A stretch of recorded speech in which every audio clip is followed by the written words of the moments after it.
Upbeat, intriguing music starts and fades slightly. Hey everyone, and welcome back to the channel. When you hear the word samurai, what comes to mind? Majestic warriors with gleaming armor, epic duels under cherry blossom trees, and a life of honor and glory. Well, today, we're going to shatter that illusion and dive into the gritty reality of a day in the life of a low-ranking samurai.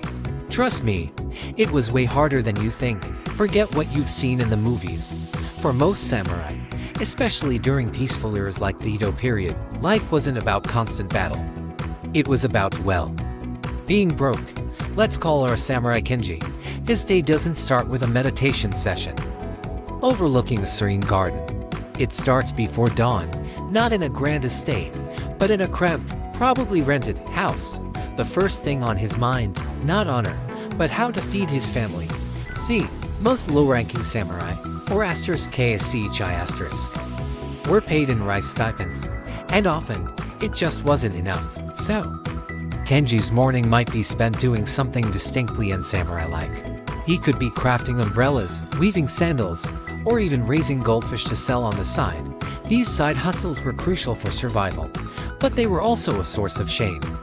A warrior doing menial labor. It was a tough pill to swallow. His wife would be managing the household finances with incredible skill, stretching every single grain of rice. After his side hustle, it's time for his official duties. But again, it's not what you'd expect. Instead of patrolling for rogue ninjas, Kenji's job is probably more like a low-level bureaucrat or a guard.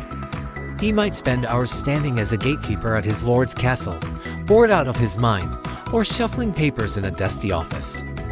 The highlight of his day could be just stamping documents. The discipline was still there. He had to maintain his posture, look sharp, and be ready at a moment's notice, even if that notice never came. Lunchtime. But there are no fancy banquets. Kenji would likely eat a simple meal, maybe some rice, pickled vegetables, and a thin miso soup. It was all about function, not flavor. And he'd probably eat it quickly before getting back to his monotonous duties. During this downtime, he'd still need to practice his martial arts.